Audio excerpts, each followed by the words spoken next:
What up, y'all? What up? It's your boy Kareem Supreme. Kareem Supreme Infinite is who I be. Kareem Supreme Infinite. It's the break of dust. Check this out. The sun going down.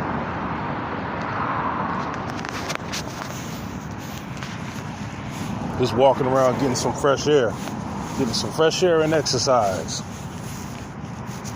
Damn, it's been 35 years since Run DMC dropped Raising Hell. Raising Hell, one of my favorite albums. I think this is probably my second favorite album of all time. Second favorite hip-hop album, rather, of all time. This is my personal favorite. My first personal favorite is It Takes the Nations of Millions to Hold Us Back by Public Enemy. But this Raising Hell album, man, it lived up to its name. I'm gonna tell you why.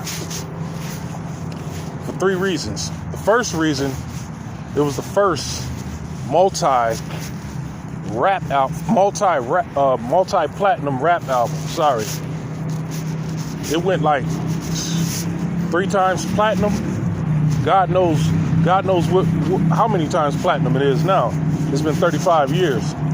But yeah, it was the first multi-platinum rap album. You know? And the second reason I like it so much is because it was the first time you heard hip hop and heavy metal. And no, it wasn't. It was the first time you heard a collaboration between a rap group and a heavy metal group. You know, Run DMC featured Aerosmith on that song "Walk This Way." This album was a monster. The third reason is it was the first rap album on CD that I ever heard of. First time I saw a CD, it was the Raising Hell, and then I didn't see another hip hop CD until years later. Yep, I think it was like around 88. I think I was in maybe like 2nd or 3rd grade, and my homeboy came in with the CD, with the Raising Hell CD. I'm like, what the fuck is this? I thought it looked like a little record. He kept saying it's a disc. I'm like, a disc? D-I-S-S? He said, no, a disc. I'm like, how? They too small to fit on a record player. He was like, nah, it goes in a slot in your radio. I'm like, I'm like, what, man? I thought CDs would never be a thing because they were so small, and you know, I'm like, how could you dub? Because we used to make dubs of cassettes. You know, we would record off of records and put them on cassettes, or take a cassette tape and record on another cassette tape. I'm like, how could you record off of a CD? It just didn't. I didn't think it was going to be a big deal. Like, I thought they would easily, slowly but surely fade away. But anyway, yeah, Raising Hell, one of my favorite songs off the album was Hit It Run. I'll never forget when I saw them perform Hit It Run on Saturday Night Live. This was October '86, and it had Malcolm Jamal Warner on there from The Cosby Show. And The Cosby Show was a big thing back then.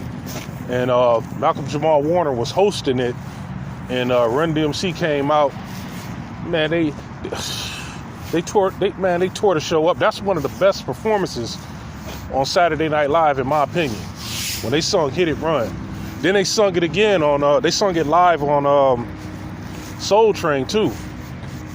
And Don Cornelius hated rap music, and Run knew it. Run was kind of bitter towards Don Cornelius. Like, you could see Run giving off negative energy. If you ever go on YouTube and you look up the Hit It Run song and how they talked to Don Cornelius at the end, Run was just bitter. He didn't like Don Cornelius because Don Cornelius didn't like hip hop.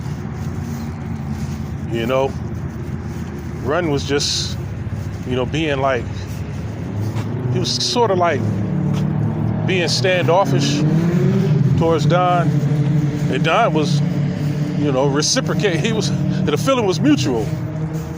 But yeah, Hit It Run was my favorite song.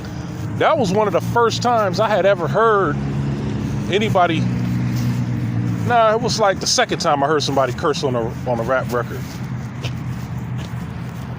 But he said, "We leave all suckers in the dust. Those dumb motherfuckers can't mess with us." And another song I liked was Peter Piper. Peter Piper pickled peppers, but Run rock rhymes. Run said he got that idea from UTFO's Fairy Tale Lover. What they was singing about. It was a song they was singing about the cow jumped over the moon and little Bo Peep finding his sheep. So Run admitted 30 years later that he got the idea to write Peter Piper from UTFO's Fairy Tale Lover. And you had songs like Proud to Be Black on there, which I heard was produced by Dr. Dre Brown from Yo! MTV Raps. And the album was, the majority of it was produced by Rick Rubin, but I'm hearing years later that Rick Rubin didn't produce a lot of that album. He just put his name down. He ghost produced or just put his name on the tracks. He never did. I don't know. I don't know the backstory behind it. But I had the pleasure of meeting DMC 5 years ago. We chopped it up. It was around Thanksgiving. We ate.